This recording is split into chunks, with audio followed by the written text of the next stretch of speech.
The light in the firm's conference room wasn't dramatic.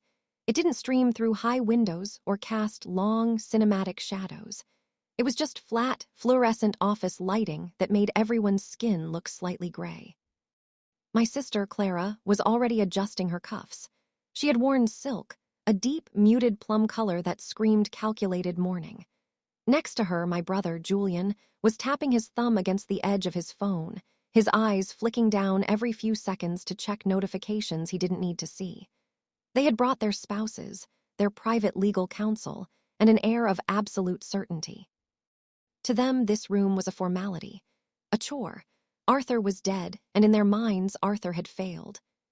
"We don't need to stretch this out, Alina," Clara said, her voice carrying that practiced, soft cadence she used when she wanted to sound pitying. "We all know Arthur's projects were ambitious, but ultimately empty. We're just here to clear the ledger." I didn't answer. I sat at the far end of the table, my hands folded over a cheap, yellow legal pad. I hadn't worn silk. I wore a plain black sweater that had lost its shape 3 winters ago. I looked tired because I was tired. For the last 6 months of Arthur's life, I had watched him diminish, his body shrinking into the hospital sheets while he scribbled numbers into small leather notebooks. Julian let out a dry, impatient breath. "Look, Elle, we bought the wine. We brought the glasses from the house to toast to his memory or whatever. But let's be real. The factory in the valley is a shell. The logistics firm is underwater. If there's nothing but debt to split, let's just sign the waivers and go." He reached for the bottle they'd brought, a vintage they knew Arthur could never have afforded in his final years, and poured a splash into a thin glass. Clara held hers out, her diamond rings catching the dull overhead light. They were already celebrating their own survival.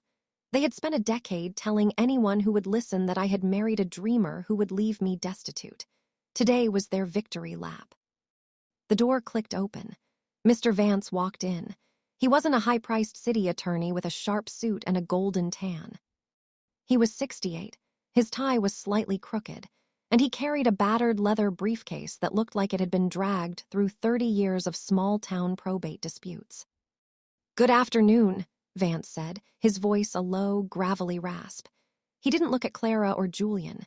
He looked directly at me, gave a single brief nod, and sat down. "Can we skip the preamble?"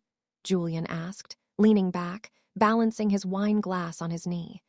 "We know the estate is insolvent. Just read the declaration so we can legally dissolve the family trust's exposure to Arthur's debts." Vance adjusted his glasses, pulling a stack of heavy paper from his case. "The decedent, Arthur Vance Crossan, left specific instructions regarding the dissolution of his primary holdings.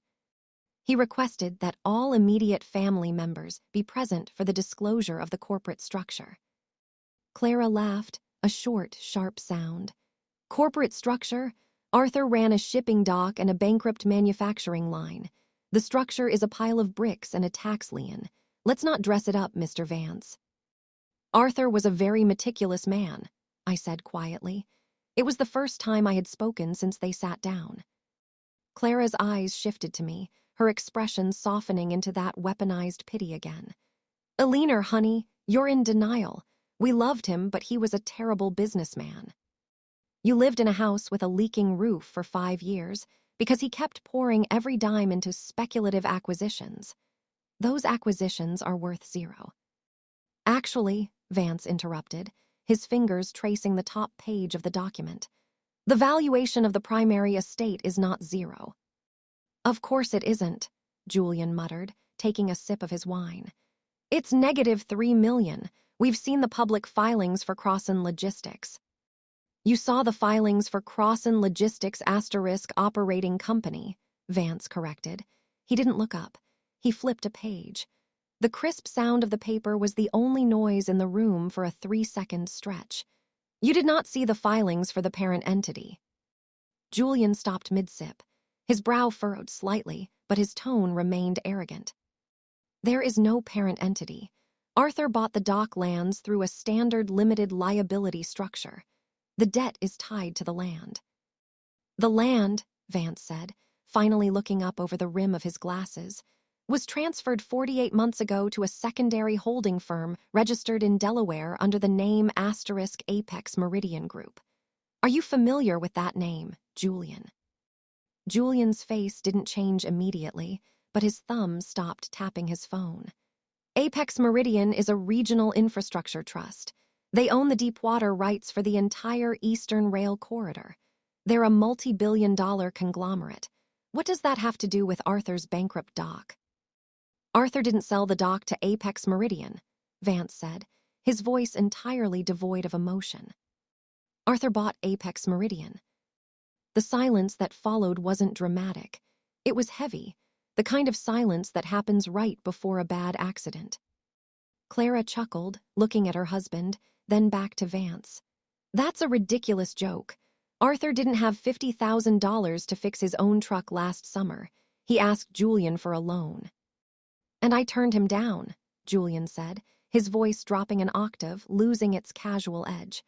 Because he wouldn't show me his books. He wouldn't show you the operational books, Vance said, turning another page. Because the operational books were designed to show a deficit.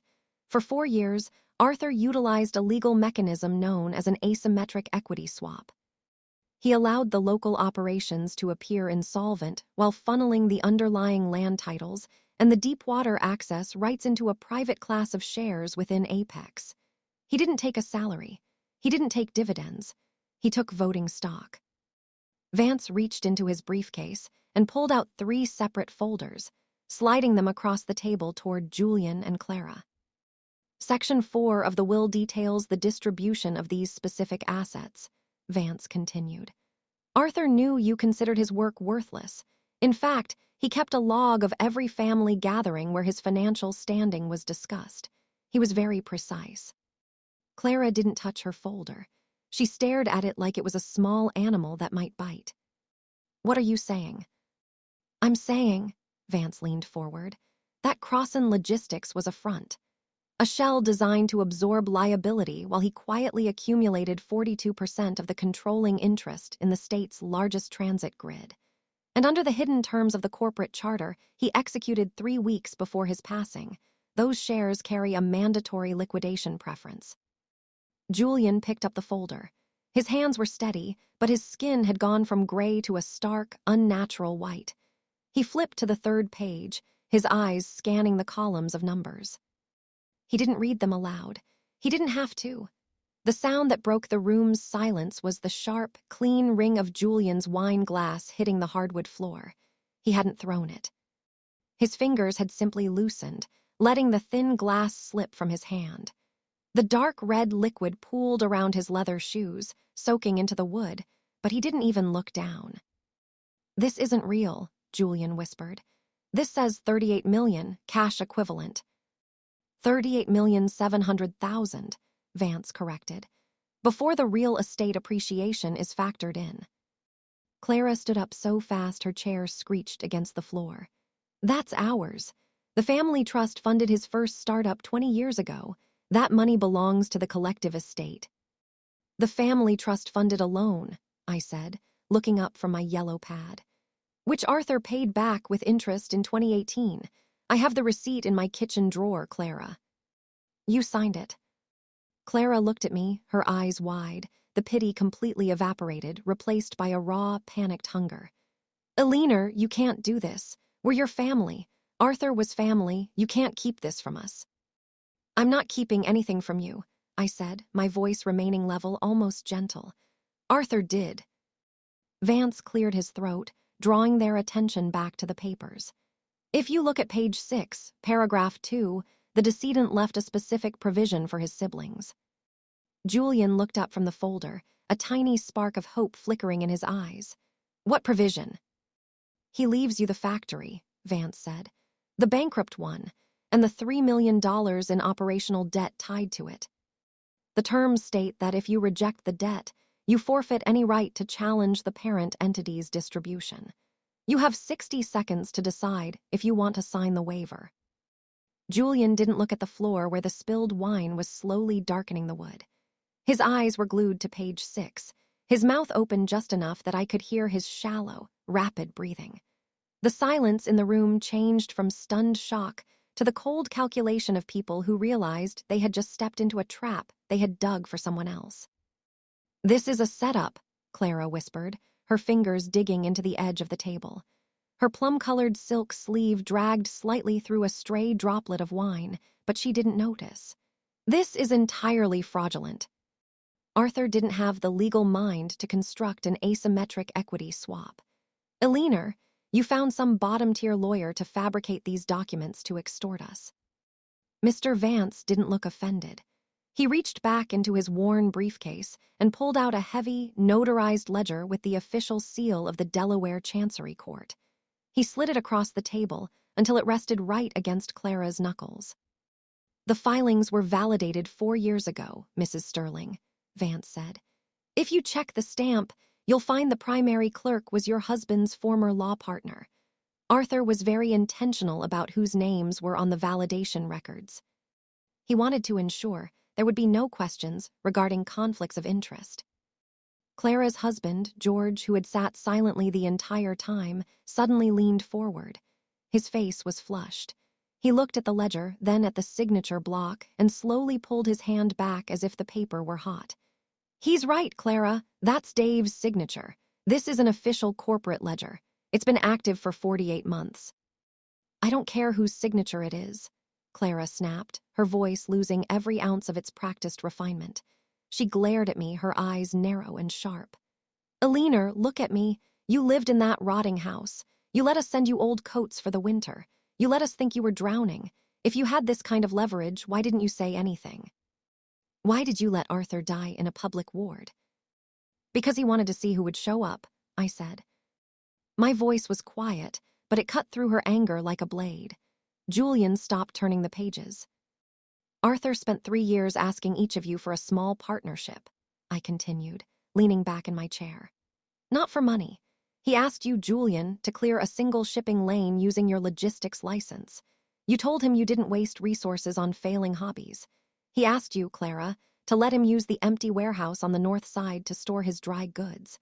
You told him the neighborhood association wouldn't allow shabby trucks parked on the property. You both wrote him off because you thought he was small. We were protecting our own assets," Julian shouted, slammer his hand onto the table. The remaining wine glass rattled against its saucer. "That's business, Eleanor. You don't throw good money after bad. How were we supposed to know he was sitting on a deep-water transit monopoly?" "That's the point, Julian," I said. "You only care about the value of a man after the numbers are verified. When he was just a brother with a broken truck and a big idea, he wasn't worth your time. So he took your advice. He kept his business entirely to himself." Mr. Vance tapped his watch. It was an old, mechanical piece with a cracked leather band. 30 seconds remaining on the waiver option, Mr. Crossan.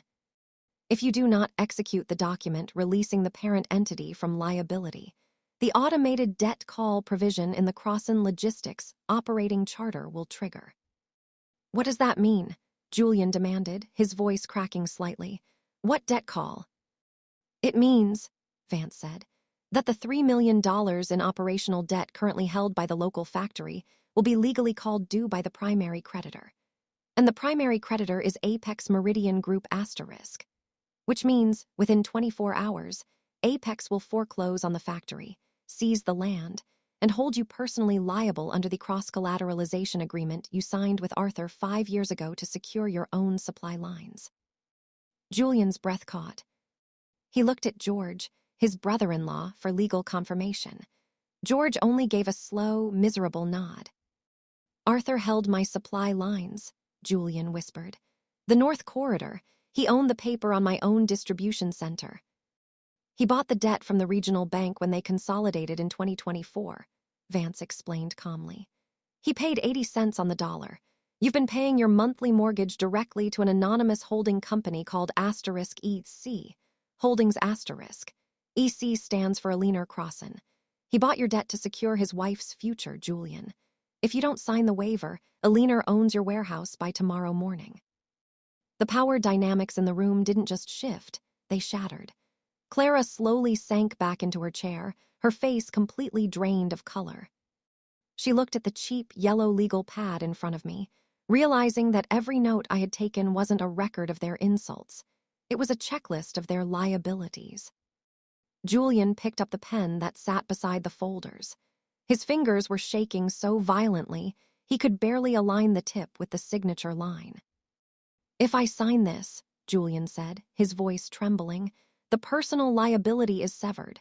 The factory goes into bankruptcy, but my warehouse is safe."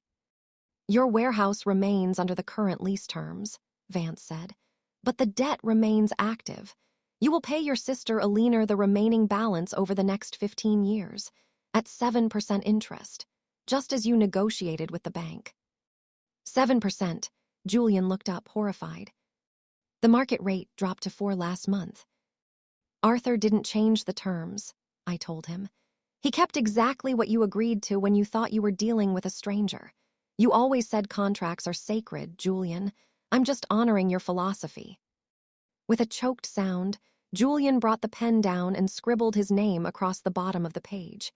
He threw the pen down, his chest heaving as if he had just run a mile. Clara watched him sign away their leverage, her lips pressed into a thin, white line. "You're a monster, Alina. You sat at our Thanksgiving table last November and took our charity boxes of leftover food, knowing you were going to ruin us." "I didn't ask for the leftovers, Clara." "You insisted on leaving them on my porch so the neighbors would see how charitable you were," I reminded her. "And I didn't ruin you. You're exactly where you were yesterday. You still have your house, your silk suits, and your investments. The only difference is, today you know exactly what you lost by being cruel." Vance pulled the signed document back across the table, checked the signature, and stamped it with a heavy ink pad. The thud of the stamp sounded like a gavel closing a case. "Excellent," Vance said, stacking the first set of papers. "Now that the preliminary waivers are executed, we can move on to Part 2 of the hidden corporate terms. This section covers the immediate liquidation of the remaining physical assets and the distribution of the intellectual patents for the automated shipping software Arthur developed during his final year." Clara leaned forward again, a desperate, sharp instinct taking over. "Software? Arthur didn't know how to code." "He didn't," I said, "but he knew how to hire the people who did, and he paid them using the funds he saved by living in a house with a leaking roof." Vance pulled out a second, thicker document from his case, the cover page bearing a complex corporate diagram that looked like a web. "The software controls the routing logistics for the entire deepwater rail network. The current market valuation for the license alone is $12 million annually. And according to Arthur's specific instructions, the distribution of this revenue is conditional upon a final, verbal disclosure." Julian wiped his forehead with the back of his hand, his eyes fixed on the new document. "What verbal disclosure?" Vance closed his folder, folded his hands on top of it, and looked at me.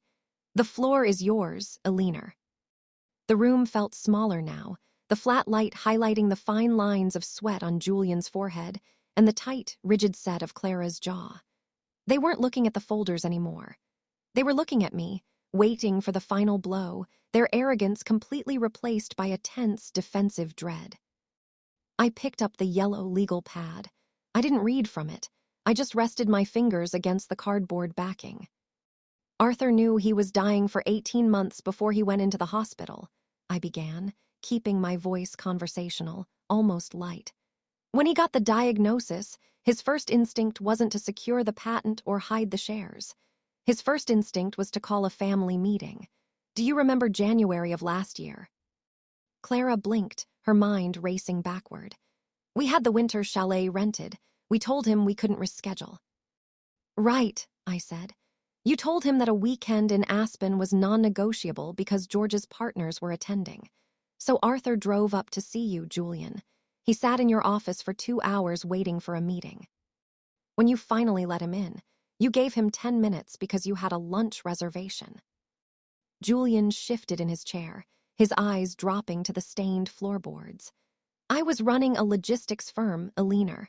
I didn't have time to listen to another pitch about automated rail routing." "He wasn't pitching you a business, Julian. He was trying to give you half of it," I said. He brought the initial charter for the software consortium. He wanted to name it Crossan Brothers. He wanted to use your licensing network to launch it because he thought it would pull your firm out of the red. But you didn't even open the folder. You told him his ideas were the reason our father died stressed. Julian's hand twitched, but he didn't speak. So Arthur came home, I continued.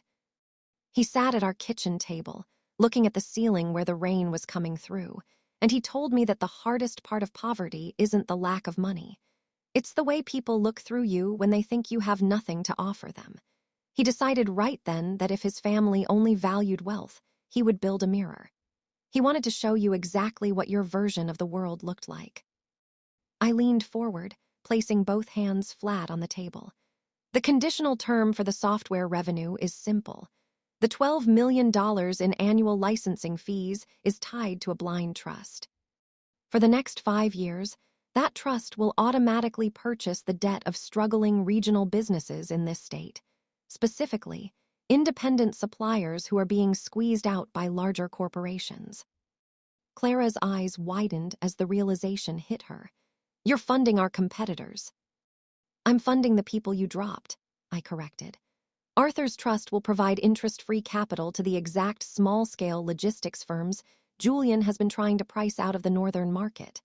The software will be provided to them entirely free of charge. Your shipping lanes are about to become very crowded, Julian. And because you signed the waiver 10 minutes ago, you have no legal ground to challenge the trust's charter. Julian looked at Mr. Vance, desperation raw in his voice. He can't do that. That's a targeted antitrust violation. It's predatory distribution. Mr. Vance smiled, a tiny, dry movement of his lips that didn't reach his eyes. It is a private charitable endowment, Mr. Crossan. Under current state law, a trust may distribute its proprietary intellectual assets to any entity it deems fit, provided no direct revenue is generated by the trust itself from those specific users. Arthur isn't selling it to them. He is gifting it. It is entirely legal. Clara stood up, her purse clutched against her silk-clad stomach like a shield. She looked at me with a hatred that was pure, unfiltered, and entirely empty of the pity she had walked in with. You think you're so righteous, Alina, she spat, her voice trembling. You sat there and let him play this petty game while he decayed. You sacrificed your own comfort, your own life, just to watch us lose a game we didn't even know we were playing. I didn't sacrifice anything, I said, standing up to meet her gaze. For the first time all afternoon, I felt completely at peace. I had Arthur. I had a man who loved me enough to spend his final, agonizing months ensuring I would never have to ask either of you for a single dime, a single favor, or a single leftover box of food for the rest of my life. I won before I ever walked into this room. I turned to Mr. Vance. Are the execution copies ready? They are, Mrs. Crossan, Vance said, sliding the final signature page toward me. I took the pen, the cheap, plastic one Julian had discarded, and signed my name firmly at the bottom of the document. The ink dried instantly under the flat, gray light. I didn't wait for them to gather their things. I didn't wait for Julian to look up from the floor or for Clara's husband to finish whispering to his legal counsel. I picked up my yellow legal pad, nodded once to Mr. Vance, and walked toward the door. As I opened it, I paused and looked back at the table. The spilled wine had set into the wood, a dark, permanent stain right where they had sat to mock a dead man's life. The roof on the house is getting fixed tomorrow, I said quietly to the room. I'm putting on slate. I walked out, the heavy door clicking shut behind me, leaving them alone in the quiet company of everything they had thrown away.